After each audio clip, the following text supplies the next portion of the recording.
Praise the Lord. கர்த்தரும் அருமை ரட்சகருமாக இயேசு கிறிஸ்து நாமத்தினாலே மீண்டும் ஒரு விசையாக இந்த நாளிலே கர்த்தருடைய வார்த்தையாக 2 நாளாகமம் 15ஆம் அதிகாரத்தில் சில வசனங்களை நாம் தியானிக்க போகிறோம். முதல் வசனத்தை வாசிக்கும் போது, அப்பொழுது தேவனுடைய ஆவி ஓதேத்தி குமாரனாக அசிரியாவின் மேல் இறங்கினதினால் ஒரு தீர்க்கதரிசன வார்த்தை வெளிப்படுது. யாருக்கு வெளிப்படுதுன்னா, அந்த யூத ராஜ்யத்தை ஆளுகை செய்ய ராஜா ஆசாவுக்கு வெளிப்படுகிறது. ஏன் ஆசாவுக்கு இந்த கர்த்தருடைய வார்த்தை வெளிப்படுது என்று பார்த்தீங்கன்னா, யூதாவின் ராஜாவாகிய அந்த காலகட்டத்தில், ஆசாவின் ராஜ்யபார காலத்தில் மிகப்பெரிய ஒரு சமாதான கேடு தேசத்தில் இருக்கிறது. அது 5ஆம் வசனத்தை வாசிக்கிறோம். எக்காலத்தில் யூத ராஜாவாகிய ஆசா ராஜ்யபாரம் பண்ணுகிற அக்காலத்தில் வெளியே போர்களுக்குள்ளும் உள்ளே வரலுக்குள்ளும் என்ன இல்லையா, சமாதானம் இல்லை. தேசங்களின் குடிகள் எல்லாருக்குள்ளும் மகா அமளினா பிரச்சனை, சண்டை, கலவரங்கள் உண்டாயிருந்தது. ஜாதியும் பட்டணத்தையும் பட்டமும் நொறுக்கினது. தேவன் அவர்களை சகலத இடுக்கத்தினாலும் கலங்க பண்ணினார். போங்க, ஏதாவது ஒரு வழி ஆகுன்னு சொல்லி ஆண்டவரை விட்டுட்டார். தேவ ஜனந்தான் இந்த யூத ராஜ்யம், கர்த்தரால் தெரிந்து கொள்ளப்பட்ட ராஜ்யம். இந்த ஜனங்கள் எனக்கென்று தெரிந்து கொண்டேன், துதியை சொல்லி வருவார்கள் சொன்ன அந்த யூத ராஜ்யம் தாவீதின் ராஜ்யபாரத்திலிருந்து வந்தது. தாவீது மேல் கர்த்தர் பிரியம் வைத்து தாவீது நிமித்தமாய் சாலமோனுக்கு இறங்கி அந்த இரக்கத்தின் நிமித்தமாய் கொடுக்கப்பட்ட ராஜ்யபாரம் தான் யூத ராஜ்யம். அந்த யூத ராஜ்யம் 2 கோத்திரம் தான், யூதா கோத்திரம், பென்யமீன் கோத்திரம். இந்த 2 கோத்திரத்துக்கு மத்தியில் உள்ள சமாதானம் இல்லாத இருக்கிறது. தேவனுடைய ஆலயம் இருக்கிற இடம், தேவனுடைய சமூகம் இருக்கிற இடம், தேவனை ஆராதிக்கிற இடங்கள் மத்தியில் தேவனுடைய ஆலயம் இருக்கிற இடத்துல இஸ்ரவேல் ஜனங்கள் கர்த்தரை ஆராதித்து பலி கொடுக்கிற இந்த இடத்துல, இந்த தேசத்தில் பெரிய சமாதானம் இல்லாதபடி கலவரமும் குழப்பங்களும் சண்டைகளும் வன்முறைகளும் காணப்பட்டுதான். அப்படிப்பட்ட காலகட்டத்தில் ஆசாவின் ராஜாவுக்கு கர்த்தருடைய வார்த்தை, அசிரியாவின் மேல் கர்த்தருடைய ஆவியான இறங்கி சொல்கிறாரு, நீங்கள் கர்த்தரோடு இருந்தால், யூதா பென்யமீன் கோத்திரத்தின் ஜனங்களே, நீங்கள் கர்த்தரோடு இருந்தால் அவர் உங்களோடு இருப்பார். நீங்கள் அவரை தேடினால் அவர் உங்களுக்கு வெளிப்படுவார். நீங்கள் அவரை விட்டீர்களே ஆகியில் அவர் உங்களை விட்டு விடுவார் என்று சொல்லி அந்த 2ஆம் வசனத்தை வாசிக்கிறோம். அப்போ இங்கே ஆண்டவர் சொல்லுகிற, அவங்க வாழ்க்கையில் பிரச்சனை, நெருக்கம், போராட்டம் இருக்கும்போது, இது கர்த்தருடைய ஜனந்தானே, கர்த்தர் தேசத்தில் ராஜ்யபாரம் பண்ணுறாரு தானே, அப்போ கர்த்தருக்கிற தேசத்தில் ஏன் சமாதானம் இல்லை என்று சொல்லி அநேகர்களுக்கு ஒரு கேள்வியும் குழப்பங்களை ஏற்படுகிறது. கர்த்தர் தெளிவாக சொல்ற, கர்த்தருடைய ஆவியானவர் மூலியமாக பேசுகிறார், நீங்கள் கர்த்தரோடு இல்லை, எனவே உங்களோடு நான் இல்லை. நீங்கள் என்னை தேடலை, அதனால் நான் உங்களுக்கு வெளிப்படலை. நீங்கள் என்னை விட்டுட்டீங்க, என்ன நான் உங்களை விட்டுட்டேன், அதனால தான் உங்கள் வீட்டில் பிரச்சனை, குடும்பத்தில் பிரச்சனை, தேசத்தில் பிரச்சனை, எல்லையில் பிரச்சனை. ஆனால் இன்றைக்கு மனம் திரும்பி நீங்கள் ஒப்பு கொடுத்து நீங்கள் என்னோடு கூட இருந்தீங்கன்னா நான் உங்களோட கூட இருப்பேன். நீங்கள் என்னை தேடினீங்கன்னா நான் உங்களுக்கு வெளிப்படுவேன். நீங்கள் என்னை விட்டுட்டீங்கன்னா நான் உங்களை விட்டுடுவேன். அப்போ ஏன் இப்படிப்பட்ட சூழ்நிலைகள் அங்கே காணப்பட்டது என்று பார்த்தீங்கன்னா, அங்கே முக்கியமான ஒரு சம்பவம் இங்கே நடப்பது என்னன்னா, 3ஆம் வசனத்தில், இஸ்ரவேலிலே அநேக நாளாய் தேவனும் இல்லை, மெய்யான தேவன் இல்லையா. பாருங்க, அந்த 3ஆம் வசனத்தில், இஸ்ரவேலிலே அநேக நாளாய் மெய்யான தேவன் இல்லை, உபதேசிக்கிற ஆசாரியன் ஊழியன் இல்லை, வேதமும் இல்லை. இது 3மே இல்லாத தேசம் பாழாதான் போகும். இது 3மே இல்லாத ஒரு குடும்பம், இது 3மே இல்லாத ஒரு நாடு, சமுதாயம், பட்டணம், அதுக்குள்ள கலவரம், பிரச்சனை தான் வரும். அப்போ தேவன் இந்த இடத்துல சொல்கிற ஒரு காரியம் என்னன்னா, ஒன்று, மெய்யான தேவனை மறந்துட்டீங்க. 2வது, மெய்யான தேவனை அறிவிக்கிற ஊழியக்காரனை நீங்கள் அசிட்டப்படுறீங்க, அவனை நீங்கள் மதிக்கிறது கிடையாது, அவனை கொலை செய்ய போறீங்க. 3வது, நீங்கள் கர்த்தருடைய வார்த்தையை நீங்கள் என்ன செய்யறதில்லை, படிக்கிறது இல்லை, நியாயப்பிரமாண புஸ்தகத்தை படிக்கல. மோசே மூலமாக கொடுக்கப்பட்ட நியாயப்பிரமாண ஆதியாகமம், யாத்திராக, லேவியராக, என்னாகும், உபாகமம், இந்த 5 நியாயப்பிரமாண புஸ்தகம் ஒவ்வொரு தேவ பிள்ளைகளும், ஒவ்வொரு யூதர்களும், ஒவ்வொரு இஸ்ரவேலும் படித்து ஆகணும். 613 பிரமாணங்களும் 10 கட்டளையும் உண்டு. இது ஒவ்வொரு ஃபாலோ பண்ணணும். பண்டிகை எப்படி கொண்டாடணும், எப்படி போஜனம் பண்ணணும், எப்படி பழகணும், எப்படி வாழணும், எல்லாமே அங்கே இருக்கிறது. அப்போ அப்படிப்பட்ட பிரமாணத்தை, அந்த வேதத்தை அவங்க மறந்துட்டாங்க. இது மூணுமே இல்லாத இடத்துல தேவனுக்கு என்ன வேலை இருக்கு? யோசித்து பாருங்க. அப்போ மூணுமே இல்லை. எனவே அந்த குடும்பத்தில், அந்த தேசத்தில் சமாதானம் இல்லை. உள்ள போர்களுக்குள்ள வருவலுக்குள்ள சமாதானம் இல்லை. இந்த சமாதானம் மீண்டும் கிடைக்க வேண்டுமானால் ஆசா என்று சொல்லி கர்த்தருடைய ஆவியானவர் அசரியாவின் மூலியமாக பேசுகிறார். இன்றைக்கு தீர்மானம் பண்ணுங்க. இன்றைக்கு ஒரு தெளிவாக நீங்கள் உங்கள் ஒப்பு கொடுங்க. இன்றைக்கு உங்கள் வாழ்க்கையில் உங்கள் பிரச்சனை நீங்கிறதுக்கு ஒரு வழி இருக்கிறது. நீங்கள் என் கூட வாங்க, நான் உங்க கூட இருப்பேன். நான் உங்க கூட இருந்துட்டீங்கன்னா, நான் இருந்துட்டேன்னா நான் உங்களுக்கு வெளிப்படுவேன். நான் வெளிப்பட ஆரம்பிச்சிட்டேன்னா நான் உங்களை ஒரு நாள் உங்களை விட்டு விலக மாட்டேன், உங்களை கைவிட மாட்டேன். உங்கள் வாழ்வில் சமாதான சந்தோஷம் இருக்கும் என்று சொல்லி ஆண்டவர் பேசுகிறார். எனவே இந்த வார்த்தையை கேட்ட உடனே எல்லாரும் தன்னுடைய வாழ்க்கையில் ஒப்பு கொடுக்க ஆரம்பித்தாங்க. அந்த யூத ராஜ்யபாரம் ஒப்பு கொடுக்க ஆரம்பித்தாங்க. வசனம் சொல்லுகிறது, எத்தனாம் வசனத்தில் பார்த்தீங்கன்னா, இந்த 15ஆம் வசனத்தில் வாசிக்கிறோம், இந்த ஆணைக்காக யூத ஜனங்கள் யாவரும் சந்தோஷப்பட்டார்கள். தங்கள் முழு இருதயத்தோடு ஆணையிட்டு தங்கள் முழு மனதோடும் அவரை தேடினார்கள். கர்த்தர் அவளுக்கு வெளிப்பட்டு சுற்றுப்புறத்தினால் யுத்தம் இல்லாதபடி அவளை இளைப்பாற பண்ணினார். அல்லேலூயா, அல்லேலூயா. அப்போது நாம் இனிமேல் கர்த்தரை தேடணும், நம்ம பாவத்தை அறிக்கை செய்யணும், நாம் மீண்டுமாய் நம்ம ஊழியனுடைய வார்த்தையை கேட்கணும், வேதத்தை படிக்கணும், தேவனை ஆராதிக்கணும், தேவனுடைய சமூகத்துக்கு வரணும், அவருக்கு பிரியமானபடி வாழணும் என்று சொல்லி மீண்டுமாய் ஆசா மூலியமாய் கட்டளை பிறப்பிக்கப்பட்டு ஆசா மூலியமாய் ஜனங்களுக்கு அறிவிக்கப்பட்ட போது, அந்த ஆணைக்காக, அவங்க போடப்பட்ட திட்டங்களுக்காக, அவங்க கொடுக்கப்பட்ட ஆலோசனைக்காக ஜனங்கள் மீண்டுமாய் மனம் திரும்பி தேவனுடைய பக்கமாக திரும்பி தேவனை தேட ஆரம்பித்தார்கள்.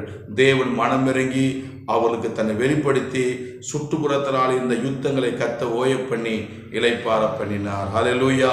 இதை கேட்கிற தேவனுடைய பிள்ளைகளே, இதோடு கூட தேவன் நம்மோடு இடைப்பட்ட ஒரு ஆலோசனை என்னவென்றால், இன்றைக்கு உங்கள் வாழ்க்கையில் சமாதானம் இல்லையா? இன்றைக்கு உங்கள் வாழ்க்கையில் சந்தோஷம் இல்லையா? இன்று உங்களுடைய வாழ்க்கையில் பிரச்சனையோடு மத்தியில் இருக்கிறீங்களா? இந்த பிரச்சனை எப்போ தீரும் என்று தெரியாமல் இருக்கிறீங்களா? வேற ஒரு காரியமும் இல்லை.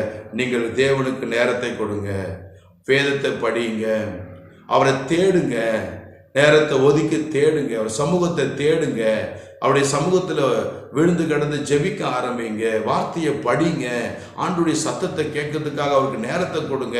உங்கள் வாழ்க்கையில், ஆவிக்குரிய வாழ்க்கையில் முன்னேற ஆண்டுடைய பிரசன்னத்தை விரும்புங்க. இப்படி உங்கள் வாழ்க்கையில் நீங்கள் அவரை தேடும்போது ஆண்டவர் சொல்ல, முதலாவது தேவ ராஜ்யத்தையும் அவர் நீதியும் தேடுங்கள், அப்படி எல்லாம் உங்களுக்கு கூட கொடுக்கப்படும். உங்கள் வாழ்க்கையில் எதை கண்டு கலங்காதீங்க, எதை குறித்து கவலைப்படாதீங்க. கர்த்தர் எல்லாவற்றையும் செய்ய வல்லவராக இருக்கிறார். அவர் எதிர்பார்க்குற ஒரு காரியம் அவரோடு கூட நீங்கள் இருக்கணும்னு விரும்புகிறாரு. ஆமென். நீங்கள் அவர் தேடும் போதெல்லாம் தன்னை வெளிப்படுத்தணும்னு விரும்புகிறாரு. உங்களை எப்போதும் விட்டு விலகாதபடி கூடவே இருக்க வேண்டும் என்று கர்த்தர் விரும்புகிறாரு. அப்படிப்பட்ட அன்பின் தெய்வம் மீண்டும் ஒரு விஷயம் நம்மளோட கூட பேசுகிறார். மனம் திரும்பி ஒப்பு கொடுக்கும் போது உங்கள் வாழ்க்கையில் சமாதானம் இறங்கி வரும், பிரச்சனைகள் நீரும். தேவ சமாதானத்தினால் சுற்றி இருக்கிற எல்லைகளிலே ஒரு இளைப்பாதலை, சமாதானத்தை கர்த்தர் கட்டிட்டு உங்கள் வாழ்வை கர்த்தர் ஆசீர்வதிப்பாராக. இந்த வார்த்தை உங்களுக்கு பிரயோஜனமாக இருக்க வேண்டும் நம்புகிறேன். கர்த்தர் தாமே ஆசீர்வதிப்பாராக. God bless you. Thank you, thank you, thank you. Praise the Lord. கர்த்தரும் அருமை ரட்சகருமாக இயேசு கிறிஸ்து நாமத்தினாலே மீண்டும் ஒரு விஷயமாக இந்த நாளிலே கர்த்தருடைய வார்த்தையாக 2 நாளாகமம் 15ஆம் அதிகாரத்தில் சில வசனங்களை நாம் தியானிக்க போகிறோம். முதல் வசனத்தை வாசிக்கும் போது, அப்பொழுது தேவனுடைய ஆவி ஓதேத்தி குமாரனாக அசிரியாவின் மேல் இறங்கினதினால் ஒரு தீர்க்கதரிசன வார்த்தை வெளிப்படுது. யாருக்கு வெளிப்படுதுன்னா, அந்த யூத ராஜ்யத்தை ஆளுகை செய்ய ராஜா ஆசாவுக்கு வெளிப்படுகிறது. ஏன் ஆசாவுக்கு இந்த கர்த்தருடைய வார்த்தை வெளிப்படுது என்று பார்த்தீங்கன்னா, யூதாவின் ராஜாவாகிய அந்த காலகட்டத்தில், ஆசாவின் ராஜ்யபார காலத்தில் மிகப்பெரிய ஒரு சமாதான கேடு தேசத்தில் இருக்கிறது. அது 5ஆம் வசனத்தை வாசிக்கிறோம். எக்காலத்தில் யூத ராஜாவாகிய ஆசா ராஜ்யபாரம் பண்ணுகிற அக்காலத்தில் வெளியே போர்களுக்குள்ளும் உள்ளே வரலுக்குள்ளும் என்ன இல்லையா?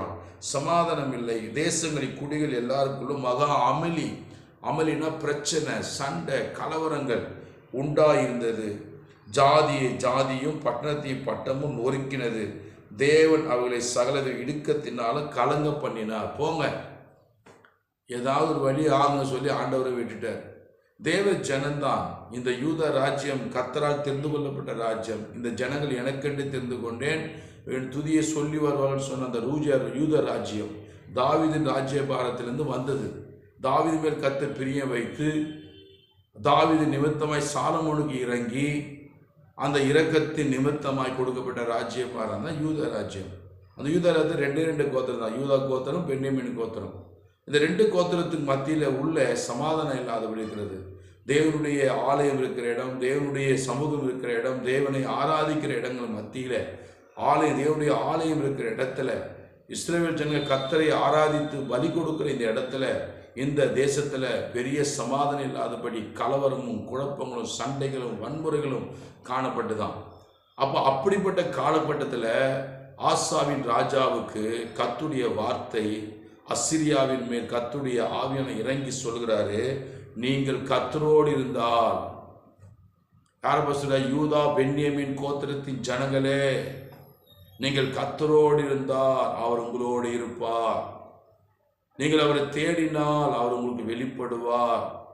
நீங்கள் அவரை விட்டீர்களே ஆகியில் அவர் உங்களை விட்டு விடுவார் என்று சொல்லி அந்த 2ஆம் வசனத்தை வாசிக்கிறோம்.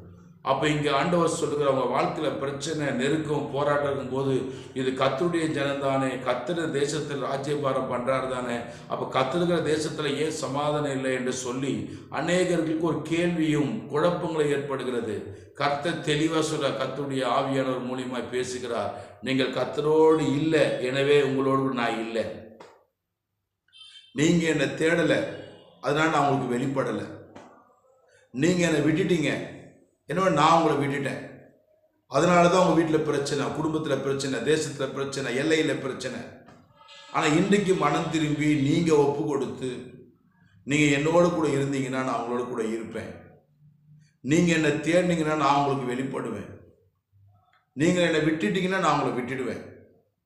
அப்போ ஏன் இப்படிப்பட்ட சூழ்நிலைகள் அங்கே காணப்பட்டதுன்னு பார்த்தீங்கன்னா, அங்கே முக்கியமான ஒரு சம்பவம் இங்கே நடப்பது என்னன்னா, 3ஆம் வசனத்தில், இஸ்ரவேலிலே அநேக நாளாய் தேவனும் இல்லை, மெய்யான தேவன் இல்லையா. பாருங்க, அந்த 3ஆம் வசனத்தில், இஸ்ரவேலிலே அநேக நாளாய் மெய்யான தேவன் இல்லை, உபதேசிக்கிற ஆசாரியன் ஊழியன் இல்லை, வேதமும் இல்லை.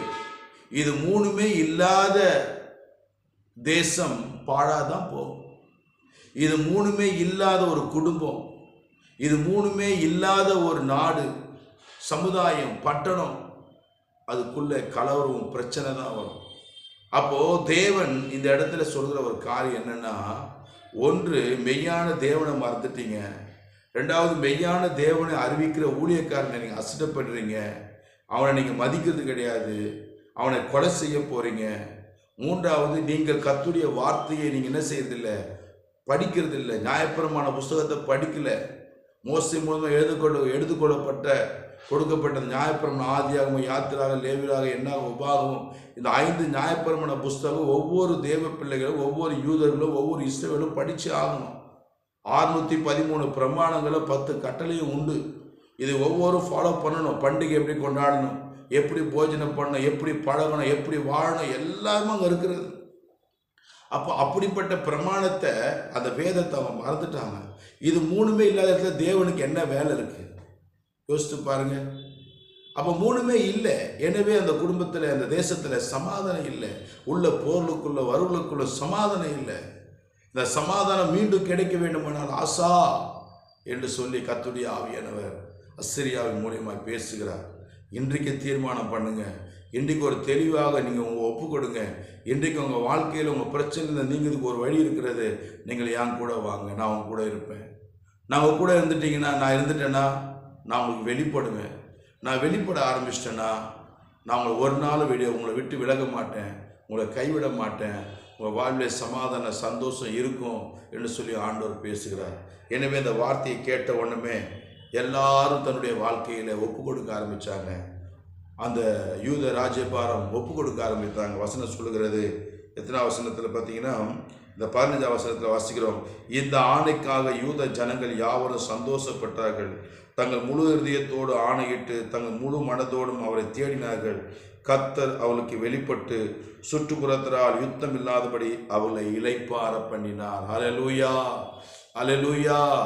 அப்போது நாம் இனிமேல் கர்த்தரை தேடணும், நம்ம பாவத்தை அறிக்கை செய்யணும், நாம் மீண்டுமாய் நம்ம ஊழியனுடைய வார்த்தையை கேட்கணும், வேதத்தை படிக்கணும், தேவனை ஆராதிக்கணும், தேவனுடைய சமூகத்துக்கு வரணும், அவருக்கு பிரியமானபடி வாழணும் என்று சொல்லி மீண்டுமாய் ஆசா மூலியமாய் கட்டளை பிறப்பிக்கப்பட்டு ஆசா மூலியமாய் ஜனங்களுக்கு அறிவிக்கப்பட்ட போது அந்த ஆணைக்காக, அவங்க போடப்பட்ட திட்டங்களுக்காக, அவங்க கொடுக்கப்பட்ட ஆலோசனைக்காக ஜனங்கள் மீண்டுமாய் மனம் திரும்பி தேவனுடைய பக்கமாக திரும்பி தேவனை தேட ஆரம்பித்தார்கள். தேவன் மனமிறங்கி அவளுக்கு தன்னை வெளிப்படுத்தி சுற்றுப்புறத்தினால் இருந்த யுத்தங்களை கத்த ஓய பண்ணி இளைப்பார பண்ணினார். ஹல்லேலூயா. இதை கேட்கிற தேவனுடைய பிள்ளைகளே, இதோடு கூட தேவன் நம்மோடு இடைப்பட்ட ஒரு ஆலோசனை என்னவென்றால், இன்றைக்கு உங்கள் வாழ்க்கையில் சமாதானம் இல்லையா, இன்றைக்கு உங்கள் வாழ்க்கையில் சந்தோஷம் இல்லையா, இன்று உங்களுடைய வாழ்க்கையில் பிரச்சனையோடு ஒரு மத்தியில் இருக்கிறீங்களா, இந்த பிரச்சனை எப்போ தீரும் என்று தெரியாமல் இருக்கிறீங்களா, வேற ஒரு காரியமும் இல்லை. நீங்கள் தேவனுக்கு நேரத்தை கொடுங்க, வேதத்தை படியுங்க, அவரை தேடுங்க, நேரத்தை ஒதுக்கி தேடுங்க, அவர் சமூகத்தை தேடுங்க, அவருடைய சமூகத்தில் விழுந்து கிடந்து ஜெபிக்க ஆரம்பிங்க, வார்த்தையை படிங்க, ஆண்டுடைய சத்தத்தை கேட்கறதுக்காக அவருக்கு நேரத்தை கொடுங்க. உங்கள் வாழ்க்கையில் ஆவிக்குரிய வாழ்க்கையில் முன்னேற ஆண்டுடைய பிரசன்னத்தை விரும்புங்க. இப்படி உங்கள் வாழ்க்கையில் நீங்கள் அவரை தேடும்போது ஆண்டவர் சொல்ல, முதலாவது தேவ ராஜ்யத்தையும் அவர் நீதியும் தேடுங்கள், அப்படி எல்லாம் உங்களுக்கு கூட கொடுக்கப்படும். உங்கள் வாழ்க்கையில் எதை கண்டு கலங்காதீங்க, எதை குறித்து கவலைப்படாதீங்க. கர்த்தர் எல்லாவற்றையும் செய்ய வல்லவராக இருக்கிறார். அவர் எதிர்பார்க்குற ஒரு காரியம் அவரோடு கூட நீங்கள் இருக்கணும்னு விரும்புகிறாரு. ஆமென். நீங்கள் அவர் தேடும் போதெல்லாம் தன்னை வெளிப்படுத்தணும்னு விரும்புகிறாரு. உங்களை எப்போதும் விட்டு விலகாதபடி கூடவே இருக்க வேண்டும் என்று கர்த்தர் விரும்புகிறாரு. அப்படிப்பட்ட அன்பின் தெய்வம் மீண்டும் ஒரு விஷயம் நம்மளோட கூட பேசுகிறார். மனம் திரும்பி ஒப்பு கொடுக்கும் போது உங்கள் வாழ்க்கையில் சமாதானம் இறங்கி வரும், பிரச்சனைகள் நீரும். தேவ சமாதானத்தினால் சுற்றி இருக்கிற எல்லைகளிலே ஒரு இளைப்பாதலை, சமாதானத்தை கட்டளையிட்டு உங்கள் வாழ்வை கர்த்தர் ஆசீர்வதிப்பாராக. இந்த வார்த்தை உங்களுக்கு பிரயோஜனமாக இருக்க வேண்டும் நம்புகிறேன். கர்த்தர் தாமே ஆசீர்வதிப்பாராக. God bless you. Thank you.